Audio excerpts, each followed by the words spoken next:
चाची,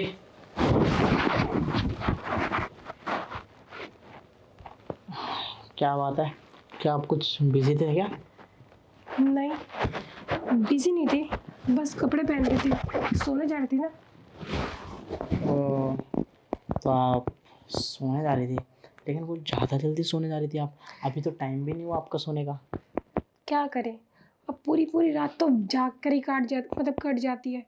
तो सोचते हैं जब जग कर ही कट जाती है तो अभी से सो जाती हूँ, जागना ही तो है। तो चाची, आपको जागना क्यों है?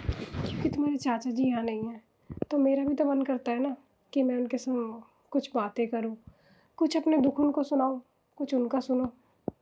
ओह, तो चाची जी, अब तो एक बात बताओ ना, जो रात रात भर आप जागते हो उससे कुछ फ़ायदा मिलता भी है? मतलब कहने का ये है कि अगर हम कोई भी काम करते हैं तो बिना फ़ायदे के नहीं करते। तो वैसे ही अगर आप रात रात अपनी ख़राब कर रही हो रातें, तो उसका कुछ फ़ायदा, कुछ फ़र्क मिलता है आपको?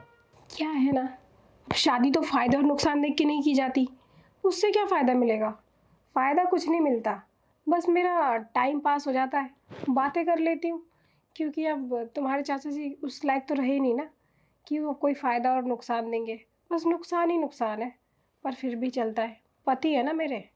अरे, आप भी ना, चाची जी, वो ठीक है, चाचा में हो गई है, पहले जैसे नहीं रहे चाचा, लेकिन कोई बात नहीं, चाचा तो चाचा हैं, आज नहीं तो कल ठीक हो जाएंगे। लेकिन मसला यहाँ फंसता है ना कि जब तक ठीक नहीं होंगे तब तक क्या होगा?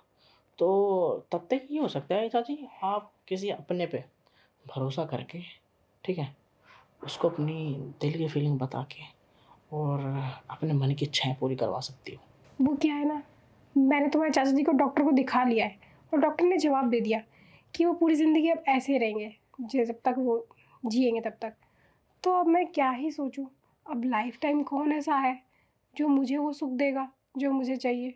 इसलिए बस अपना मन मार लेती हूँ, क्योंकि मैं जानती हूँ ना कि आसपास के जो लोग हैं वो थोड़े दिन तो खुशी दे देंगे, पर पूरी ज़िंदगी थोड़ी देंगे।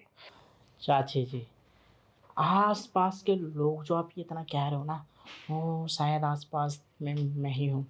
और रही बात सारी ज़िंदगी खुशी देने की, तो मैं आपको सारी ज़िंदगी खुशी दे सकता हूँ, लेकिन तब जब आप चाहोगे नहीं। हाँ, आप तो खुद से सिर्फ टोंट मार रही हो ना, कि कभी आपने सोचा कि आपका भतीजा किस लेवल का है और क्या कर सकता है आपके लिए? सोचो, जो आपकी खांसी आने पे ना, है, पूरा ड्रम भर के पानी ला सकते हैं।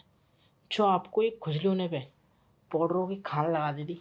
तो अगर इतनी बड़ी प्रॉब्लम है तो सोचो मैं कैसी खुदाई नहीं कर सकता। अच्छा, खुदाई कर सकते हो? अरे वाह, मैं तो सोचती थी अभी बालक नादान है, लेकिन इतना तेज बन जाओगे सोचा नहीं था। तो एक काम करो, अभी ना बोलने का ज़माना गया, अभी करके दिखाने का टाइम है। चलो एक काम करो, खुदाई करके ही दिखा दो।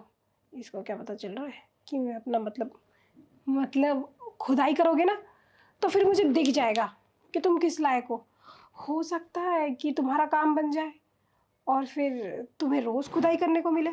चाची जी, मुझे मौका दे दो, एक बार आप मुझे मौका दे दो और 110% देखना आप बावली हो जाओगी मेरे प्यार की। ऐसी खुदाई करूँगा ना कि लोग, खासकर जिस दिन बाई चांस चाचा ठीक भी हो देखते हैं ना, तो वो यूँ कहेंगे कि कौन सा फावड़े से खुदाई की थी, देखना। अरे वाह, लगता है मेरा काम बन गया। यही तो चाहती थी मैं कि मैं बावरी हो जाऊं। और ऐसा क्या सुन रहे हो, क्या? ऐसा झुक के क्यों आ रहा है? वो आप कुछ बोल रहे हो ना, बड़बड़ा रहे हो, थोड़ा तेज बोलो ना। वो मैं ये कह रही थी, अच्छा है अगर तुम्हें बढ़िया तरीके से काम करना आता है ना तो मेरा ही फायदा, तो इसमें तुम्हारा फ़ायदा होगा। देखो मेरे को क्या है, मैं तो बस तुम्हें एक्सपीरियंस दे रही हूँ, मुझे कोई मज़ा वज़ा नहीं आएगा, लेकिन हाँ, बिल्कुल सही कह रही हो चाची, आपको कौन बताए किसका फ़ायदा है किसका नहीं। अब मेरा मतलब, आपको चाची यही नहीं पता कि फ़ायदा आपका है या मेरा, जो एग्जैक्ट बात है। वो तो जब या तो आपका काम हो या तो मेरा काम हो, तब पता लगेगा फ़ायदा किसका है। फ़ायदा इसमें तुम्हारा ही होगा, मेरा क्या फ़ायदा? मेरी तो मशीन से तेल निकल ही रहा है ना। बात तो सही है, बिल्कुल सही है बात। तो एक काम करो, पता ही क्या चाची अभी यहाँ लेट जाओ। बताओ टाइम क्या हो रहा है, लेट है? अरे हाँ, वैसे भी मैं सोने जा रही थी, घड़ी को गोली मारो। तुम एक काम करो, तुम एक्सपीरियंस लो ना। क्यों? अच्छा, बिल्कुल सही कह रही हो। ऐसे वाला एक्सपीरियंस लोगे क्या? और क्या, एक्सपीरियंस चाहिए।